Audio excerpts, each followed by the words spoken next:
Assalamualaikum warahmatullahi wabarakatuh. Perkenalkan, kami dari kelompok 6 Jaringan Komunikasi dan Data ingin mempresentasikan hasil kerja kelompok kami yang bertemakan rancangan bangun sistem pendeteksi gempa berbasis IoT dengan bantuan aplikasi Blink.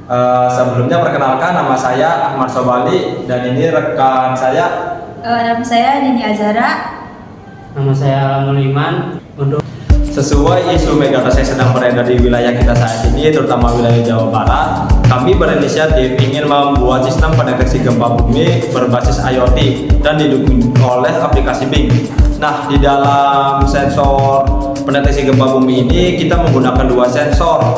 Yang pertama itu sensor MPU 6050 sebagai pendeteksi kemiringan dan dibantu juga oleh SW420 sebagai pendeteksi getarannya, dan tak lupa juga dikontrol oleh ISP32.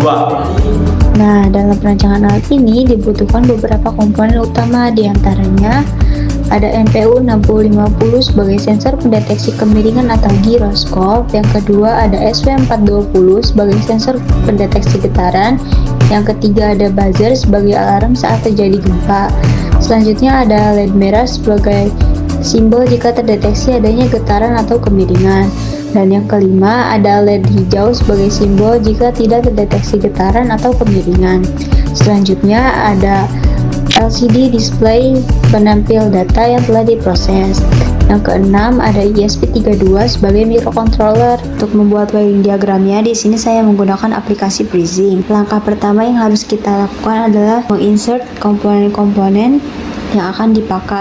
Yang pertama, kita pasang ISP32 di protoboard, lalu hubungkan dengan buzzer. Untuk pin digitalnya itu, buzzer disambungkan pada pin 12 di ISP32, dan untuk PCC dan groundnya itu disambungkan di pin PCC dan ground di ISP32 juga. Selanjutnya, pin SCL dan SDA di MPU 6050 disambungkan ke pin 21 dan pin 22 pada ISP32. Sama seperti buzzer, untuk pin PCC dan groundnya itu disambungkan pada ISP32. Selanjutnya, LED merah disambungkan dengan pin 16 pada ISP. Nah, sedangkan LED hijaunya disambungkan dengan pin 2. Lalu, SW420 disambungkan ke pin 17 pada ISP. Selanjutnya, di pin LCD itu ada pin SDA dan pin SCL. Untuk SDA sendiri itu terhubung pada pin 21 ISP dan SCL itu terhubung ke pin 22. Untuk pertama-tama kita di baris pertama itu adalah define Blink template ID dan define Blink template name untuk menghubungkan antara ISP ke platform IoT. Nah, di situ kan ada template ID. Kita mendapatkan template ID-nya di aplikasi Blink dan template name-nya sesuai dengan apa yang sudah kita namakan di Blink-nya. Setelah membuatnya, kita akan mendapatkan autotoken. Nah, autotoken ini digunakan untuk menghubungkan antara Blink dan microcontroller. Dan selanjutnya itu ada include library ataupun biasanya disebutnya sebagai daftar pustaka atau perpustakaan sementara.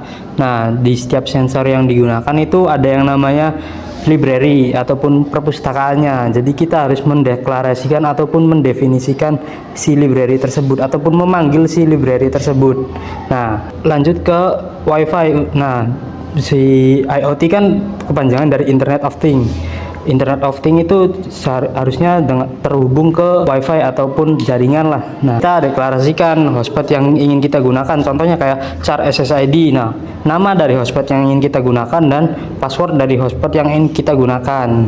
Nah, setelah itu kita inisialisasi LCD dan MPU 6050 untuk mengenali sensor ataupun mencoba menghubungkan ke sensor ini. Apakah sensor ini sudah sesuai ataupun sudah terhubung atau tidaknya.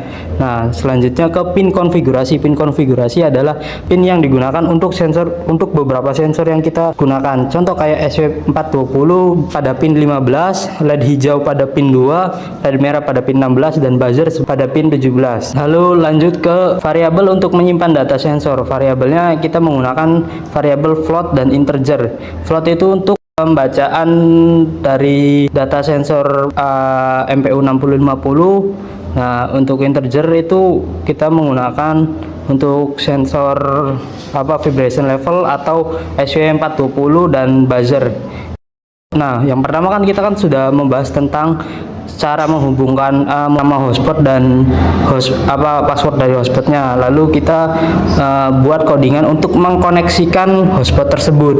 Nah, contohnya pada perintah wifi.begin, ISP akan terhubung ke SSID dan password yang sudah kita tuliskan di atas. Jika wifi tersambung, maka tampilan di LCD akan tertulis lcd.print wifi tersambung dan menampilkan lokal IP ataupun IP address dari wifi tersebut. Nah, lalu kita lanjut menginisialisasi perangkat keras ataupun ke hardware.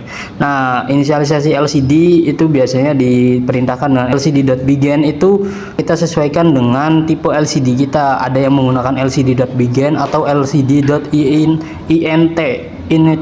Nah, kayak gitu.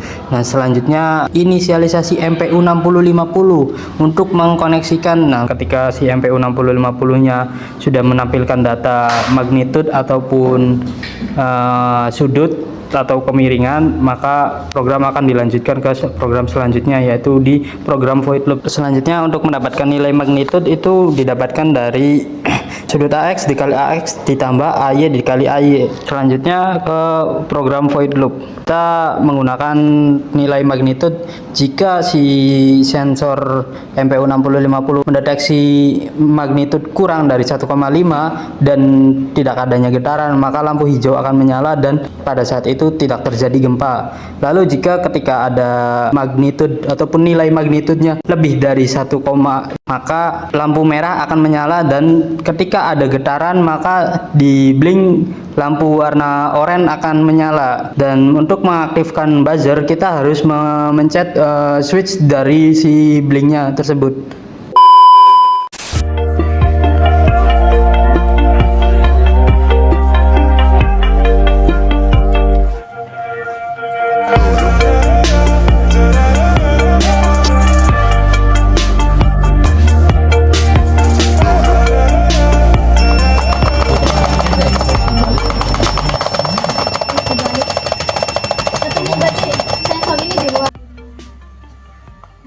Baik, kita lanjut ke kesimpulan. Dari pemaparan ini, proyek sistem pendeteksi gempa berbasis IoT yang telah dirancang berhasil diuji dengan baik. Sistem ini memiliki beberapa kelebihan, antara lain biaya yang rendah dalam perancangan, fleksibilitas penggunaan melalui platform link untuk memonitor data sensor secara jarak jauh, dan kemampuan memantau secara real time. Sistem ini juga memiliki kekurangan seperti ketergantungan pada koneksi internet dan kerentanan terhadap gangguan sensor, terutama pada sensor MPU 6050 yang bisa terpengaruh noise dan mengurangi akurasi deteksi gempa. Sebagai saran pengembangan, untuk meningkatkan kinerja sistem, perlu dilakukan peningkatan terhadap ketahanan sensor terhadap gangguan eksternal, serta pengembangan solusi untuk meminimalkan ketergantungan pada jaringan internet, seperti dengan penggunaan sistem offline atau cadangan komunikasi berbasis jaringan lain.